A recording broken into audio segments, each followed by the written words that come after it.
దేశ భవిష్యత్ రూపకల్పన చేసే కార్యక్రమంలో ఉపాధ్యాయుల విద్యార్థుల తల్లిదండ్రుల సమావేశంలో పాల్గొనడం అదృష్టంగా భావిస్తున్నానని రాజమండ్రి ఎంపీ దగ్గుపాటి పురంధేశ్వర్ పేర్కొన్నారు.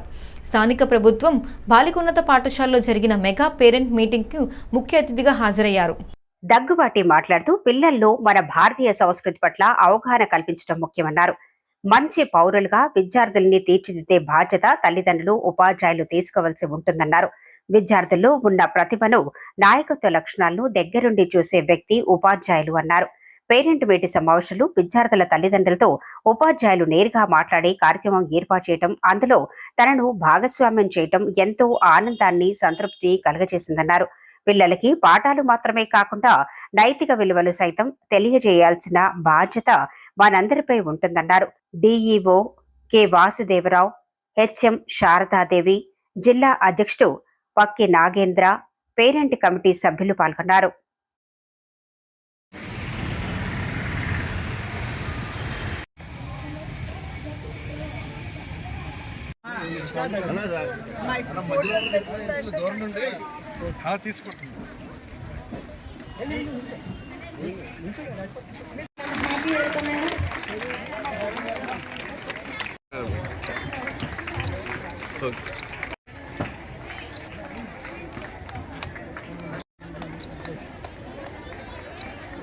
నెమ్మదిగా ఇప్పుడు ప్రైవేట్ పాఠశాలల్లో కూడా పెడుతున్నటువంటి నేపథ్యం అవుతున్నారా లేదా అంటే రిజిస్టర్ని మరొకసారి మనందరికి మా పాఠశాలలో చిన్నారి కార్తిక కరాటే ప్రదర్శన కొద్దిగా కుర్చీలు ఎరక్కండి. మన దేశ భవిష్యత్తు అని ఎందుకు చెప్పానంటే భావి భారత పౌరుల యొక్క నిర్మాణం పాఠశాలల్లోనే జరుగుతుంది అనేటువంటి విషయం మనందరికీ తెలుసు.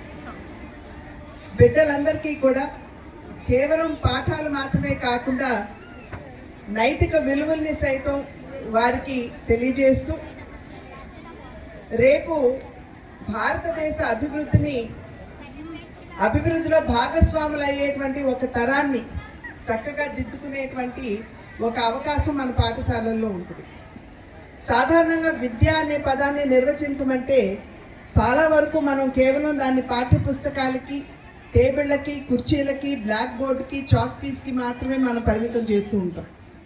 స్వామి వివేకానందుల వారిని ఒకానొక సందర్భంలో అడిగారు, విద్య అనే పదాన్ని నిర్వచించమని చెప్పి అడిగినటువంటి నేపథ్యంలో విద్య అనేది సమాజంలో మనం చూసేటువంటి రుగ్మతుల్ని దూరం చేసేటువంటి దివ్య ఔషధం అని చెప్పి వివేకానందుల వారు చెప్పడం జరిగింది.